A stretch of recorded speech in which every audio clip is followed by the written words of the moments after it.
Notice is hereby given of the regular meeting of the Board of Education of the Town of Westfield in the County of Union, New Jersey at 7:30 p.m. on the evening of Tuesday, October 3rd, 2017, in the boardroom of the Administration Building, 302 Elm Street, Westfield, New Jersey. The purpose of the meeting is to transact the regular business of the board and to transact any other business to come properly before the board. This is to advise the general public and to instruct that it be recorded in the minutes that in compliance with Chapter 231 of the Public Laws of 1975, entitled the Open Public Meetings Act, the Westfield School Board on Thursday, September 28, 2017, caused to be posted at the office of the Board of Education located at 302 Elm Street, Westfield, New Jersey, and delivered to the Westfield Leader, the Star Ledger, the Westfield Library, Town Clerk of Westfield, Tap into Westfield, and Patch.com, a meeting notice setting forth the time, date, and location of this meeting. Dana, can we have a roll call, please? Michael Beelan. Here. Mark Friedman. Here. Brendan Galligan. Robert Garrison. Chris Langhart. Here. Gretchen Oleg. Here. Peggy Astor. Charles Ostroff. Amy Root. Here. Michael, can you lead us in the flag salute, please? I pledge allegiance to the flag of the United States of America and to the republic for which it stands, one nation, under God, indivisible, with liberty and justice for all.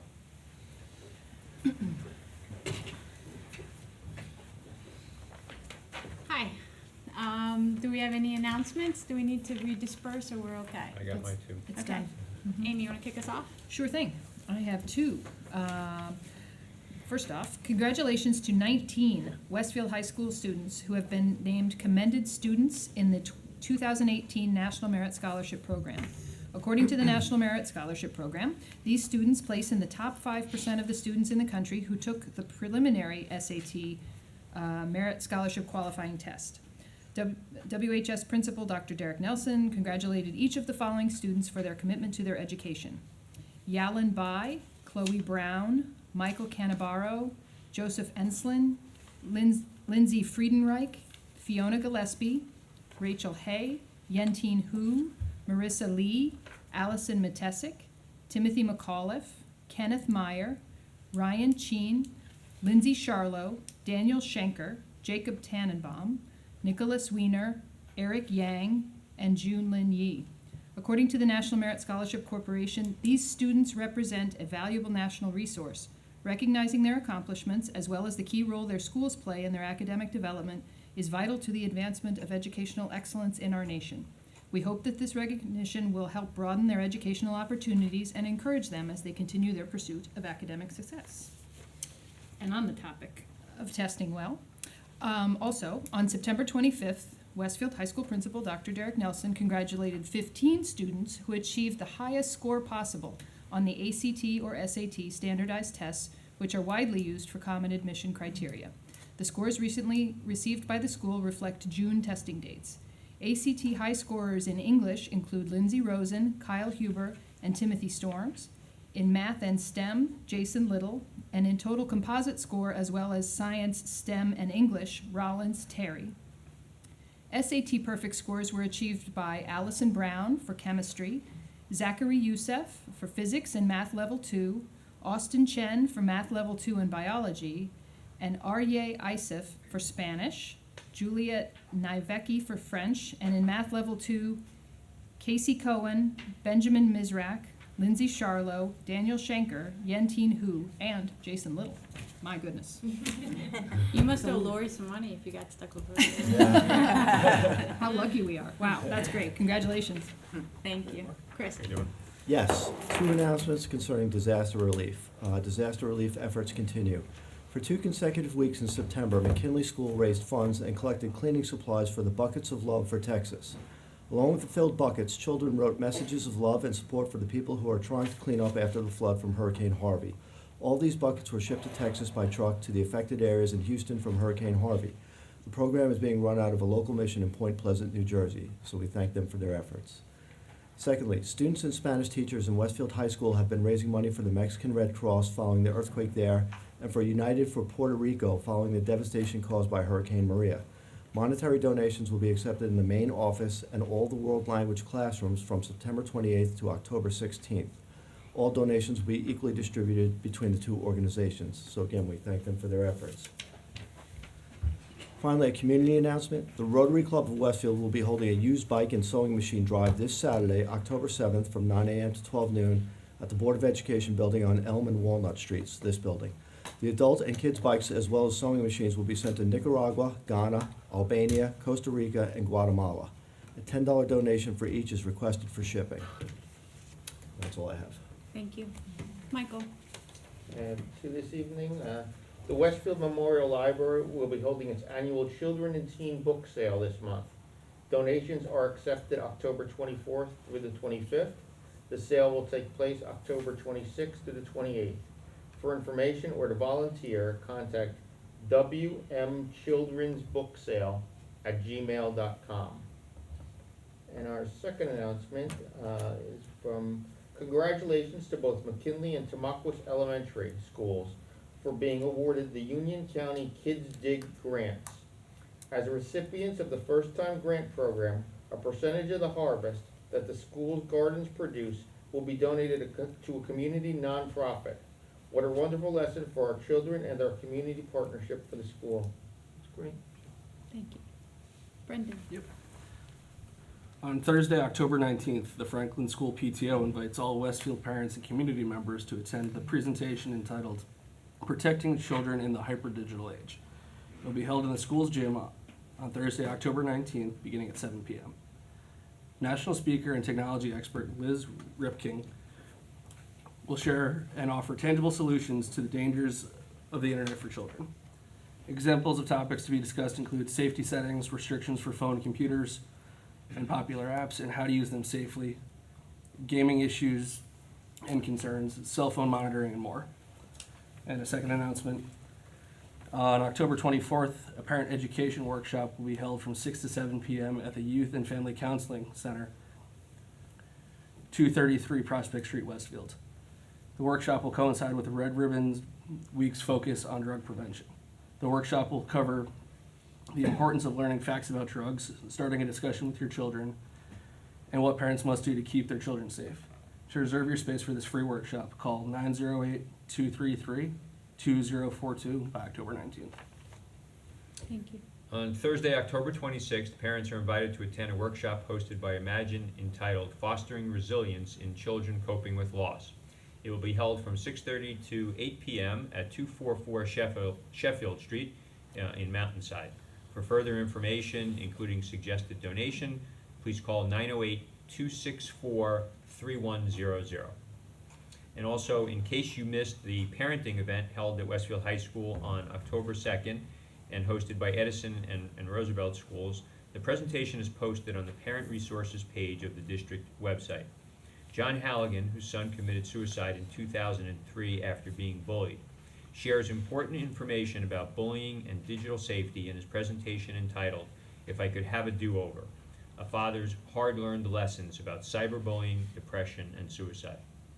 Following the presentation at Westfield High School, Mr. Halligan made himself available to speak individually with Westfield parents.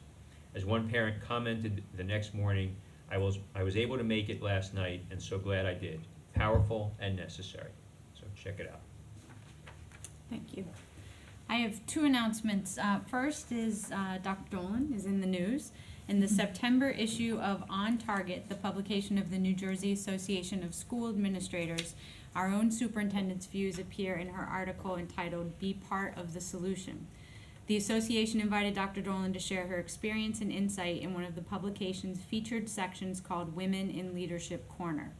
In addition to describing her own experiences, Dr. Dolan suggests the qualities essential for anyone who is contemplating a leadership role in education. Besides being our leader, Dr. Dolan holds the position of treasurer of the New Jersey Association of School Administrators. So I actually read it this afternoon. I thought it was great. So congrats. And then, in Peggy's absence, I get the honor of announcing that our schools will be closed on Monday, October 9th in observance of Columbus Day. And our next Board of Education meeting will be held on Tuesday, October 17th at 7:30 p.m. at 302 Elm Street. The complete agenda will be available on our website on Friday, October 13th. At this point, I'd recognize anyone from the public for agenda items only. And seeing no one come to the podium, we'll jump right into Dr. Dolan's superintendent's report. And tonight, we actually have two superintendent reports. The first one deals with the results of the 2017 state mandated assessments and other assessments taken by our students. And to present that, Mr. Paul Panero will be presenting the results of the assessments. Good evening. Good evening. Nice to see you guys again. Okay, so we have our annual student performance review tonight. And as always, the students performed at a very high level, especially relative to their peers in the state and the nation. So I think you'll enjoy what I'm able to present to you tonight. So we'll start at the high school with assessments that typically are featured on college transcripts, the SAT, ACT, and AP results.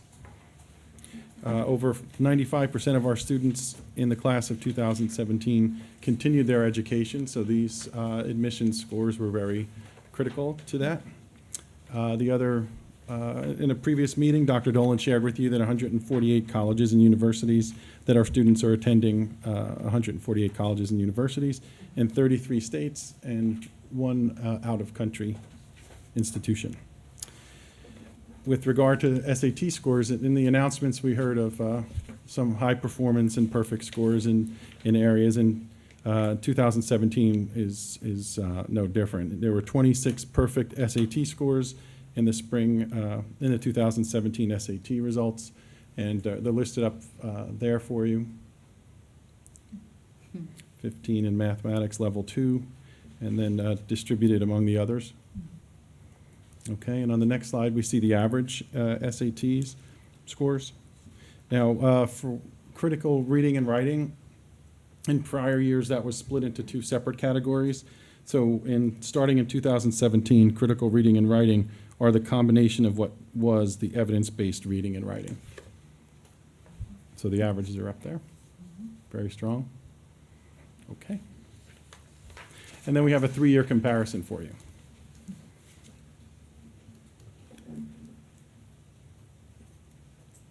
Again, our students are doing really, really well.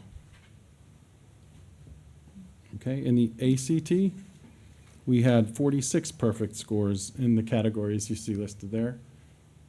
Right in the center of the screen, you see there were 20 in English, 7 students in reading, 9 in mathematics, 6 in science, and 4 in STEM.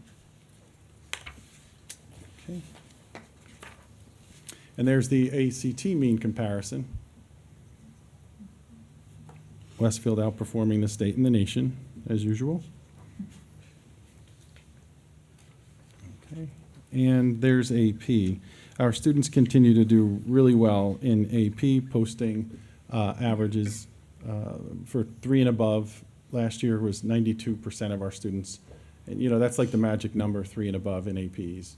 So 92% of our students received that 3 and above.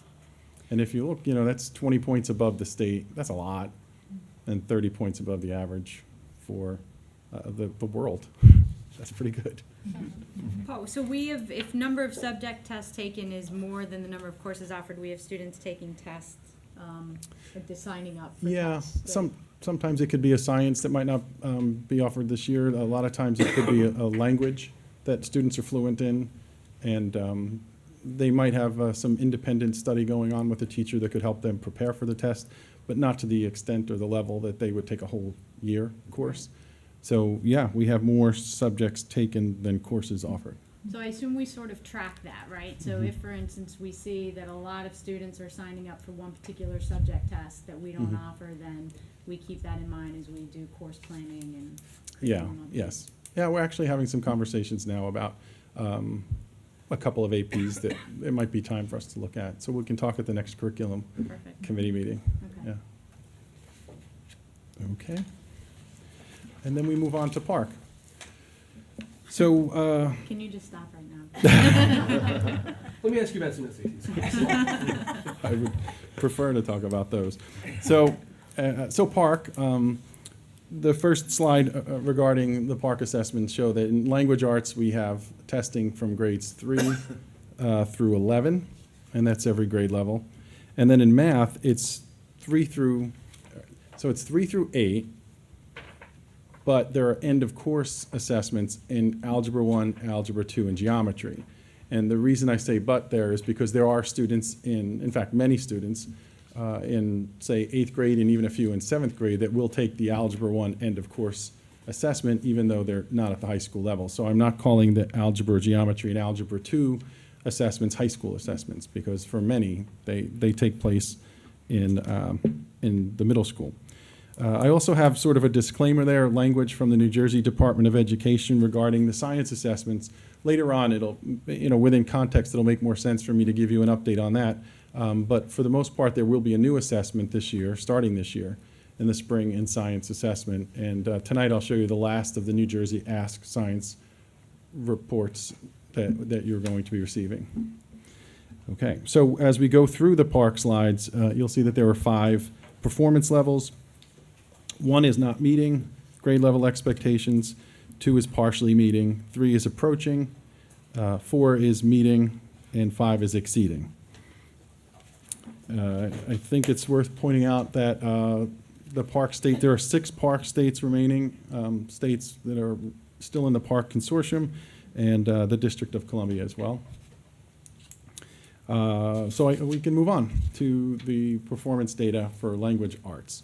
So what we're demonstrating here are the levels 3 and above. If I could just interrupt, is there an incentive to stay in park for the 6 states that are there? Is No. reasoning behind it? No? Okay. Other than maybe the fact they had signed a multi-year contract. You're Right. contractually obligated to Yeah, I believe stay in that's for a the certain case, period of yes. time. Okay. Okay, so when we look at first the English language arts park scores and then the math, I'll just describe what you're seeing there. So the color Westfield blue, you'll see blue is Westfield. The state average in park will be in red, and the green demonstrates the other 6 park states plus, actually, last year at the time of testing, there were a couple other states, but now it's, as of September, it's down to 6 and 1. Last year, there were a couple others. But at any rate, all the states that were using park in the spring, they're factored in as green. So what the way it's set up for you is from left to right is, because it's language arts, we can go straight through grades 3 through 11, one at a time. As typical, you'll notice that the blue bar is going to be significantly above the state and then the park states as well. So if we want to also give some kudos to the state outperforms the park states as a group as well. So that's, that's worth pointing out. In fact, on other tests that are national and even international like NAEP, New Jersey always does score very well in the top 3 to 5 states. So good for New Jersey, but it also demonstrates that for us to be performing above the state, which does well nationally and internationally, that's a very good sign, and we do it consistently. So also one note that's on the bottom of the screen that I can read for you because it's small, but approximately half of the 10th and 11th graders in Westfield completed the graduation requirement through another state-approved assessment option. So the class of 2017 was allowed to use SAT or ACT in lieu of the park assessment as their graduation requirement. So many fewer, only half of the 10th and 11th graders took the test, only half of the students. At our school.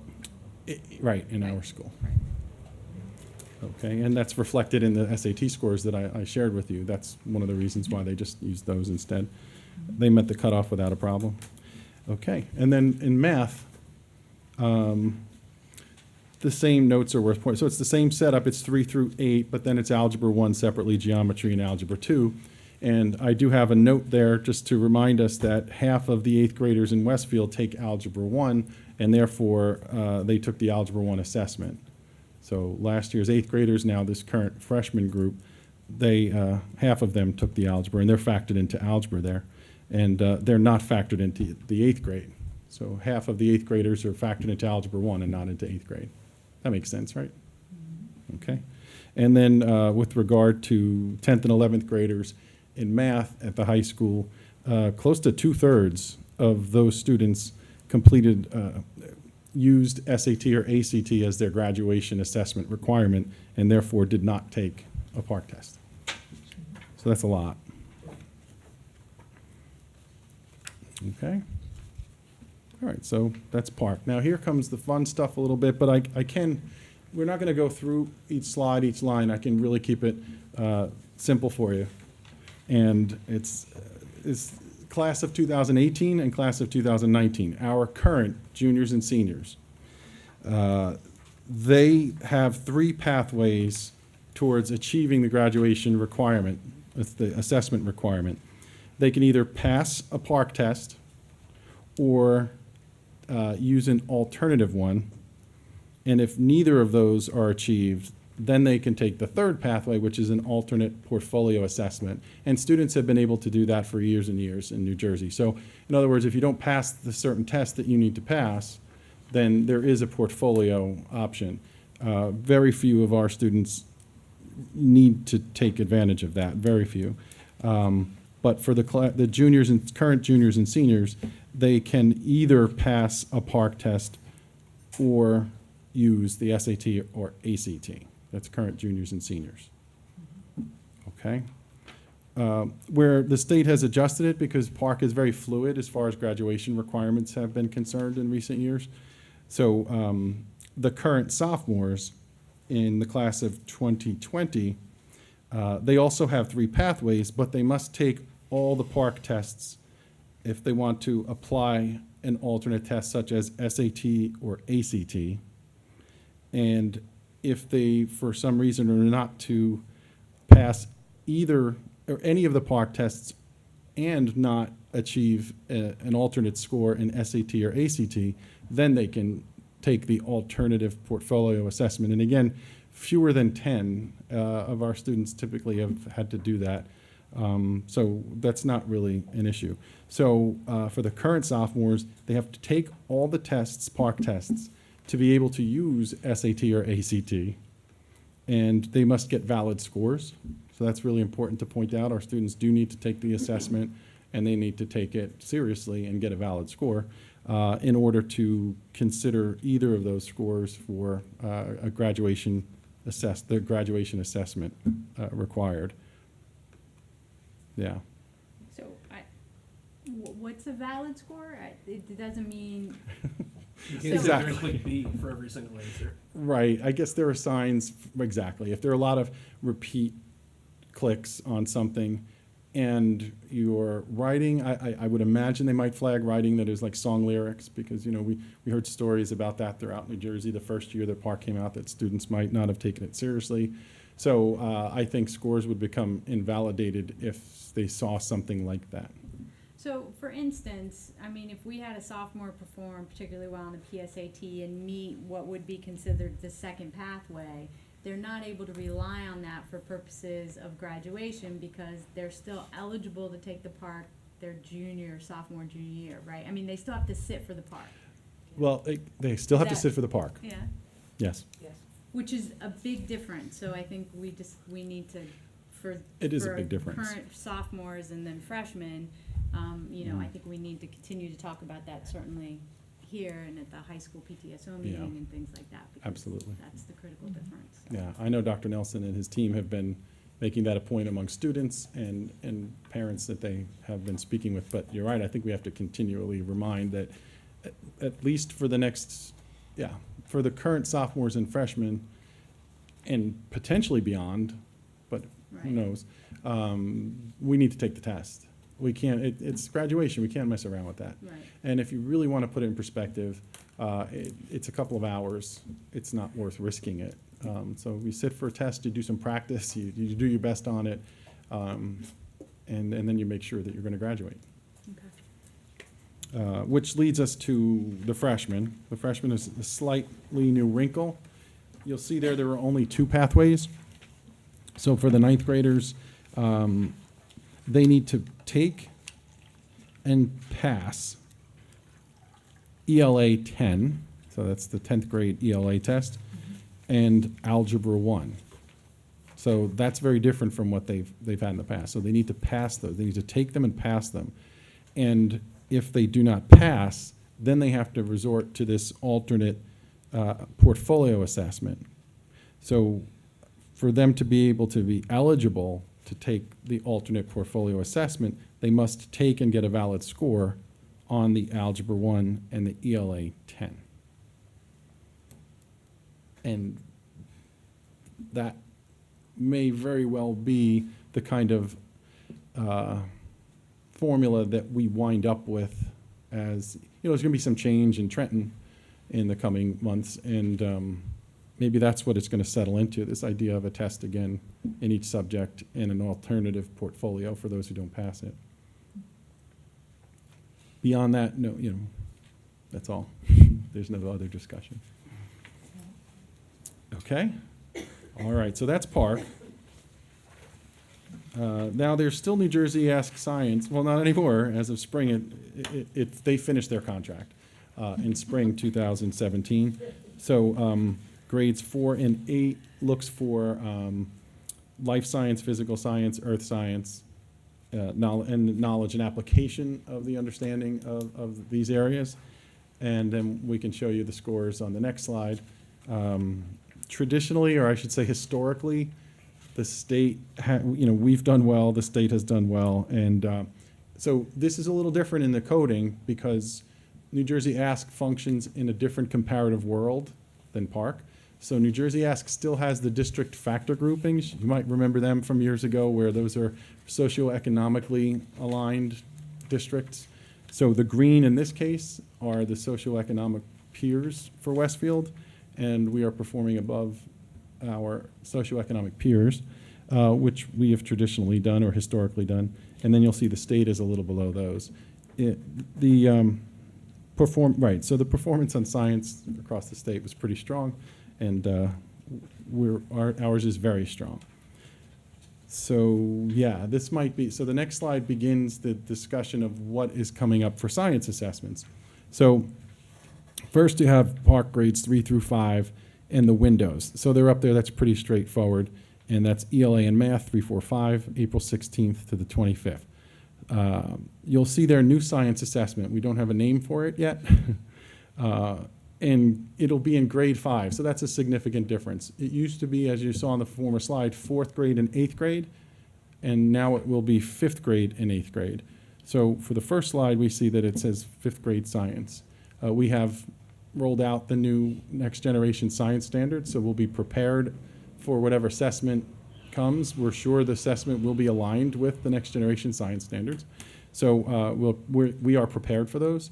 They will also be online. So it will be an online test. There is an opportunity, and we are nominating a few of our teachers, 3 teachers, 1 from each grade span, to participate in what is, for the most part, I guess, a panel, to participate in some rollout discussions about the new assessment. Aside from what I've just told you, that it'll be 5th, 8th, and then there will be an 11th grade. I'll get to that in a little bit more detail in a second. And that it's online and it's this spring. That's all there is in the memo. There's no specifics about the duration of the test. There's no specifics even about the window. So there are concerns, or at least challenges that we're facing. For example, where does it fall in with regard to Park and AP testing and all other kinds of things. So everyone in the state is anxious about that. Not eager, but anxious. So the next slide shows us for grades 6 through 8. And same deal as 6, 7, 8 is ELA and Math. And then you have, and so that's the window for that. And then you have the grade 8 science. And then the next slide will show you heading up towards the high school. The high school is in the same window this year as the other grades, so that's kind of convenient for us. And we have 9, 10, and 11 there in the science assessment. So science 11, it's going to be some form, I guess, maybe call it comprehensive. It's a comprehensive assessment of sorts that would pull together, I guess, biology and chemistry. I don't even want to hazard a guess. We don't know, but it will somehow be a comprehensive reflection of what students should know according to standard by 11th grade in New Jersey. Yeah, and that's about all we have for science. And just for clarification purposes, the window is just the window within which we have to test. It doesn't mean that our kids are going to be testing from April 16th to May 25th. Thank you. That's so important. I'm glad you said that. So that is the window when you look for the Park testing. And our principals have become expert at really narrowing down how much time that we actually need to get through that. And if you've had students take the assessments in prior years, you've come to see that, which is good. And each grade span has a different strategy for that, whether it's the access to the, laptops. And certainly we have more devices than when the whole park testing started, so we're in much better shape for that kind of thing. If you go to, when the letters go out announcing the specific times and dates from the principals a little later on, like, after winter, early spring, then you'll see how it's set up. But, it's not nearly, it does not take up the whole window. Students are not missing instruction for that whole time. And aside from maybe a little bit of lack of access to devices, because they are used throughout that window, which can be a bit of an issue, that they're not missing as much instruction as that window might imply. Also, on the next slide, there's, if you go to parent resources on the district website, so you would go to parents on the district website and then go down to, it says park assessment, park guide for parents. When you click on that, there's information about reading the recent reports that went out, the individual student reports, but there is also a link towards the time allotments for the spring. So if you do want to know what each test time duration is, you can see that now, even though the principals haven't put that into what the actual specific calendar will look like for it in the spring. But if you're curious to see just how long they're going to be, they're the same as last year. So, but they're up there. All right, fun stuff. Great. Does anybody have any questions? Okay, Thank you. Good job, Paul. thank you. It'll be interesting to see what the presentation looks like next year. But With the new science assessment? Yes. Yeah. And we have a second report tonight. And the second report actually combines 3 different state mandates into one report. All public schools in New Jersey are required to celebrate a week of respect during the first week of October, which is this week. Then the third week of October, we are required to honor Violence Awareness Week, School Violence Awareness Week, and then additionally, twice a year, we're required to report on student incidents that are specified by the New Jersey Department of Education. So let's see if we can put this all into one presentation. So first of all, we really do, I think the word is enjoy celebrating the Week of Respect. It's such a vital part of the culture of each one of our schools, and it is important, an important part of the education of all of our students. We always stress that we're developing respect for self, respect for others, and respect for community. And that certainly is translated in different ways at different ages. So this week, you see some examples of how we celebrate this with the children. But I'm going to talk just a little bit about some of the literature that we use, because there is so much wonderful literature out there, whether you are talking about little ones or high school students. So for example, the kindergarten students, one of the books they're going to have read to them is about Elmer the elephant, because that one teaches you how to be happy with yourself and how important it is to be kind to others. And really that is where it starts. It starts even younger than kindergarten, but in our schools it starts in kindergarten. And you can teach those lessons very early, and they really do carry as the students are older. At the elementary level, students are reading or having read to them Only One You. Now in this book, there are fish parents, and the fish parents provide wisdom to their son, the fish, before he's off and ready to explore the world.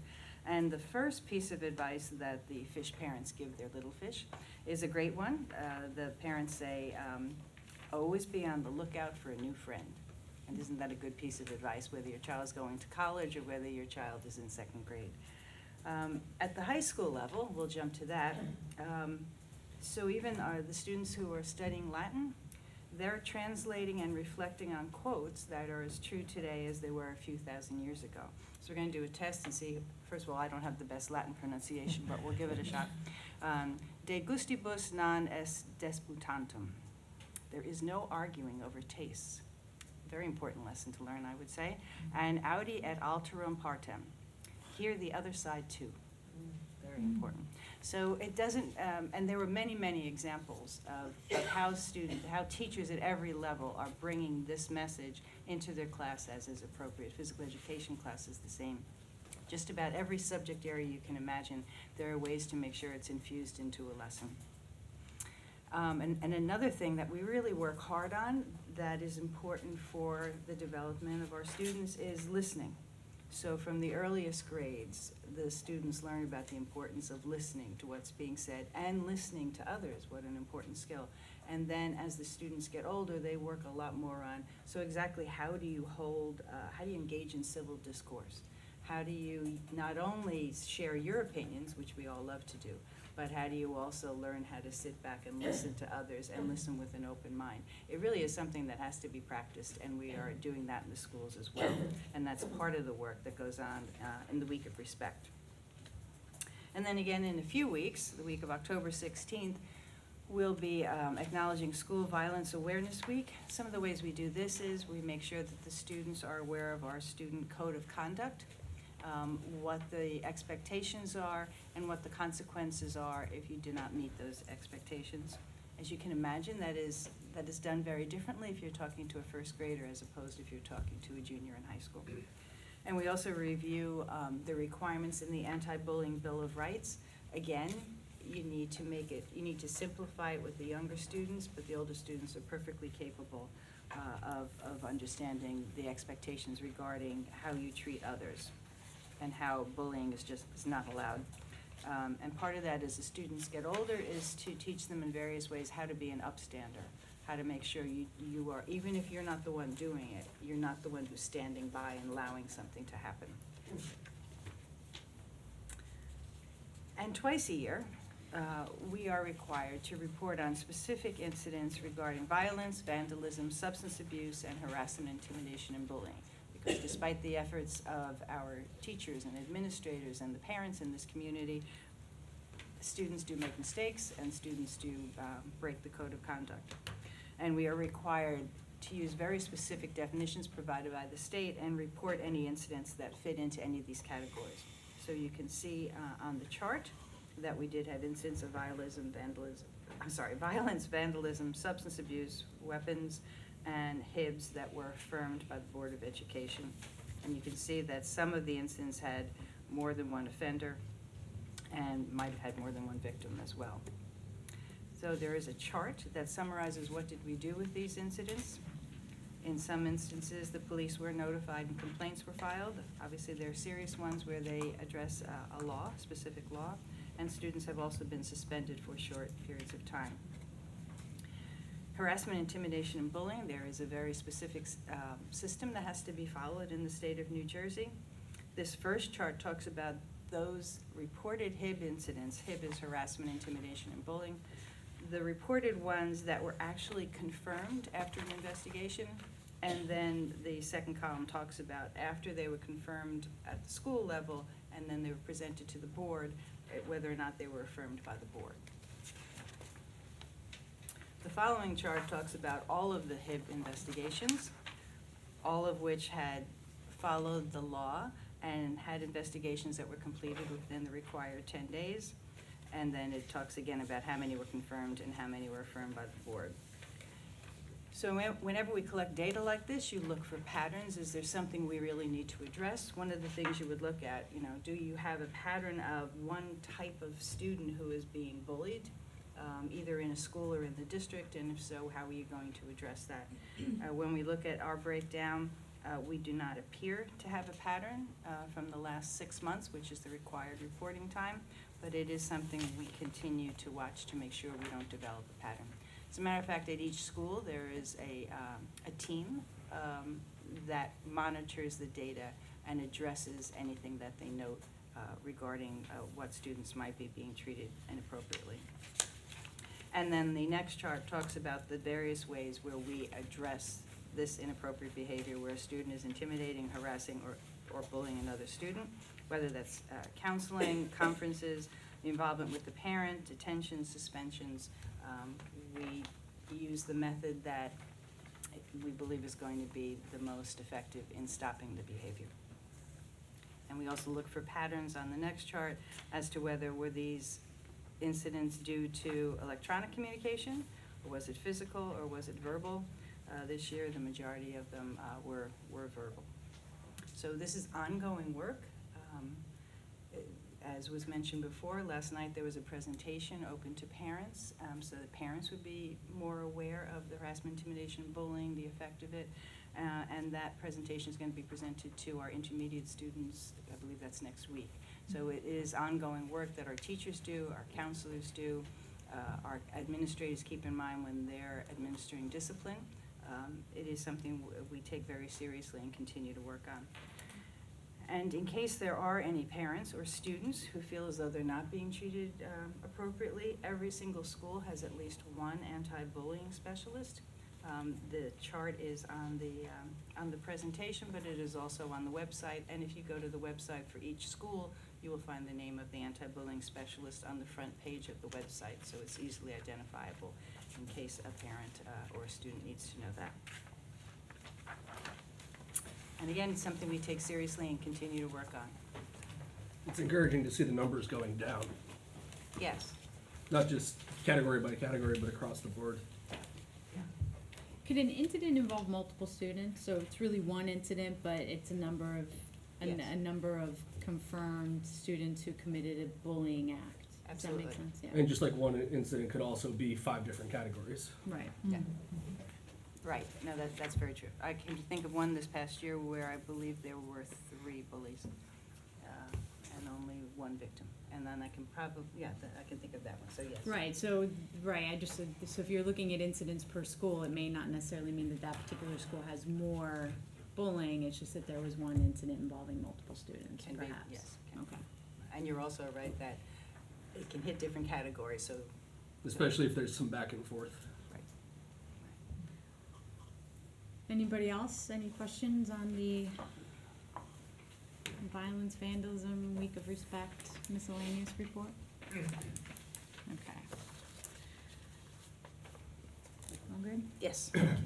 I'd like to ask the board to approve the minutes of our last board meeting held on September 19th, 2017, and the private minutes of the same date. Can I have a second? Brendan, thank you. All in favor? Any? I will abstain, I was out that meeting. Me Great. too. Chris and Rob, Dana. Personnel, Mark. I'd like the board to consider personnel items 1 through 29. Can I have a second? Second. Chris, thank you. Dr. Dolan, comment. I do have one comment. It is with regret that I am announcing Laurie Karecki's retirement tonight. Since 1995, Laurie has admirably served the Westfield Public School community in her role of Coordinator of School and Community Relations. Drawing on her substantial experience in corporate public relations and public affairs, and pairing it with her deep knowledge of Westfield as both a longtime resident and a proud parent of 2 Westfield High School graduates, Laurie has been an invaluable asset to the district. Her impressive accomplishments include creating and implementing a comprehensive communications plan for the district, developing meaningful connections with all types of media, creating the district's annual Points of Pride, administering our website, gathering statistical information on each of our schools for assorted state reports, and as you know, attending every board meeting and every meeting of the Parent-Teacher Council. Throughout the year, she supports all of our schools by covering and photographing their events and the successes of our teachers and students. Laurie's retirement is a loss for the district, but a gain for her family. She has guided us through many strategic plans, bond referendums, and too many crises. She is indefatigable and dogged. When she believes that something is important for a school or a program or a child, watch out. She will not back down. Her efforts have made the Westfield schools a much better place for students, and I thank her. Lori, I think we all look forward to sending, thank God we have it to the end of the year, right? So we'll send you off in style, but yes, great for your family. It's a sad loss for us. And I'm sure Barbara's going to have quite a task. It must be like a 25-page job description, right, Barbara? Actually, it is right now. Indeed. Did she write that announcement for you? She did not, and I will probably hear that I should not have said all of that. Anything else? No, that's it. Dana, please. Mike Phelan, Yes. Mark Friedman. Yes. Brendan Galligan. Yes. Rob Garrison. Yes. Chris Langhart. Yes. Gretchen Oleg. Yes. Amy Root. Yes. That's it. Great. Facilities, Brendan. Yes, the Facilities Committee met last Friday morning. We discussed the ongoing summer projects, including the renovations to both auditoriums and the projected completion of both of those, which should be around the end of the year, give or take, depending on one last vendor that's making some custom panels for us. Right now, we've already scheduled that all the fall productions, concerts, and plays and all that stuff are gonna go on at the high school for both middle schools. We don't foresee any problems with spring activities.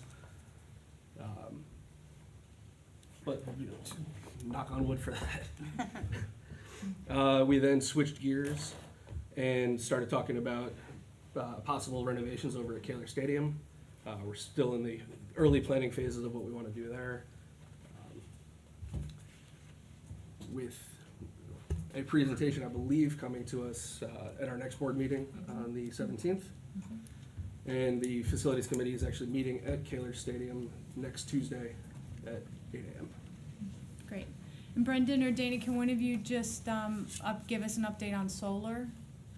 Solar is up and running. It's been up and running since about early September. Great.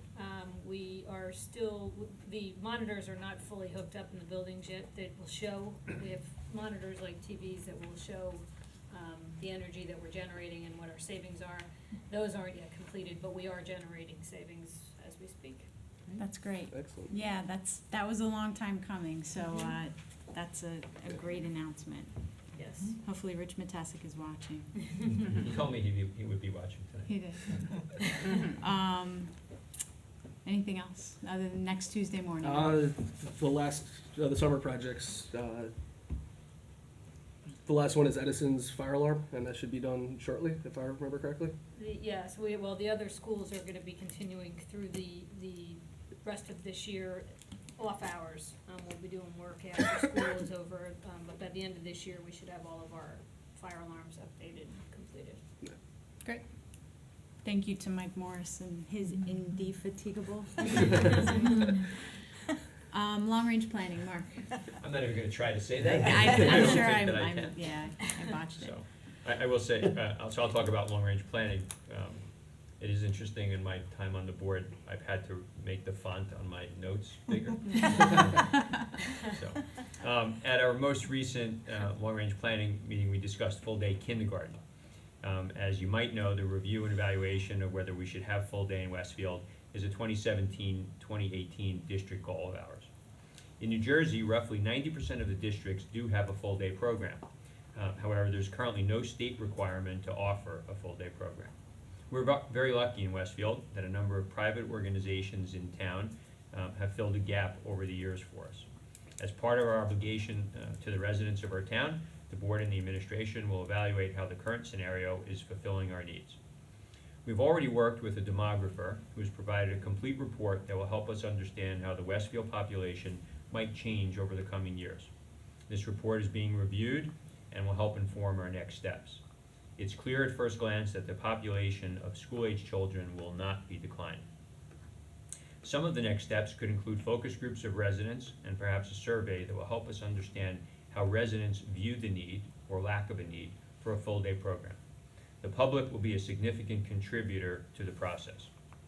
We should keep in mind that for questions like, do you think Westfield should have a full-day kindergarten, without offering any context around that question, it's possible that we would have many people who would just say, sure, we should have it. But our challenge is that if we do want to offer it, there are many issues that we need to deal with, some of which are as follows. Space. We estimate that we would need approximately 14 new classrooms to support the number of students. So we would have to address the costs and the logistics of creating this space, since our schools are at or very near capacity. Teachers and ongoing annual costs of instruction and how it would impact the annual budget.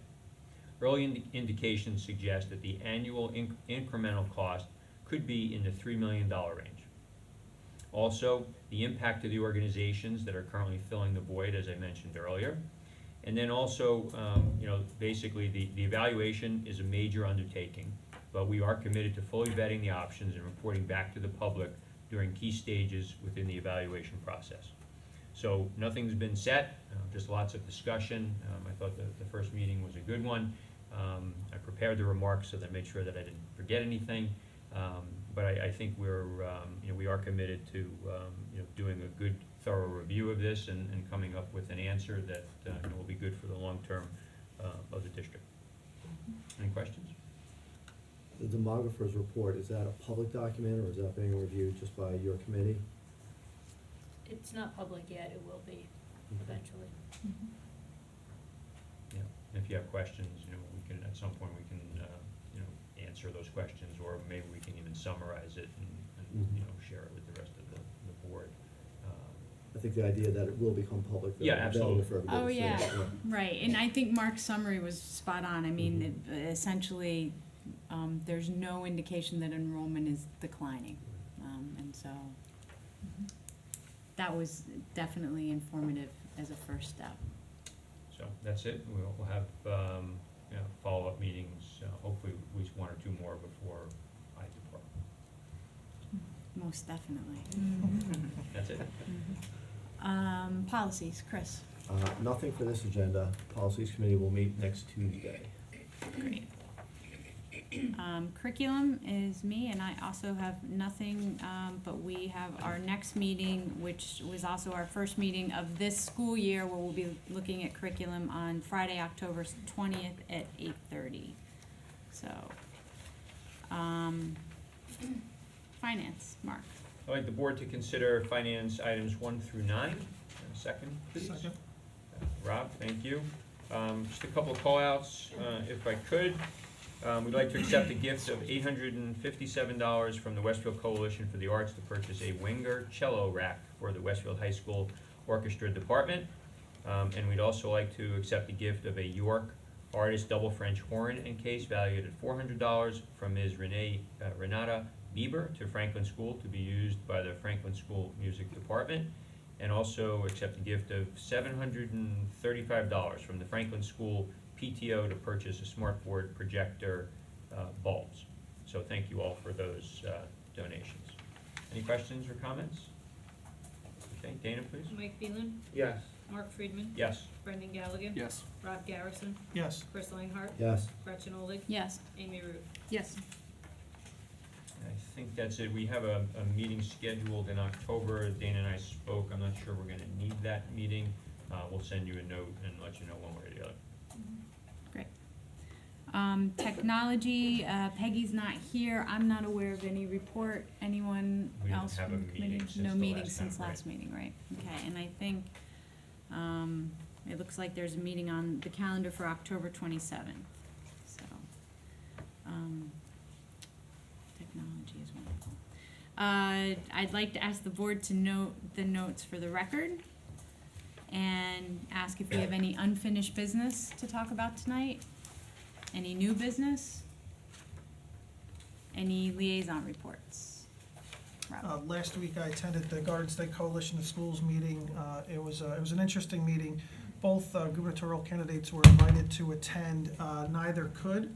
The Lieutenant Governor, Kim Godano, sent a representative, Robert Oth, one of the members of the Assembly, spoke for quite a while, about an hour and a half.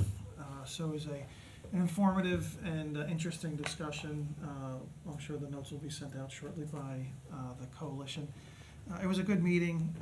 We're looking forward to the next meeting in a month and a half or so. Also, last week I attended the Wilson School PTO.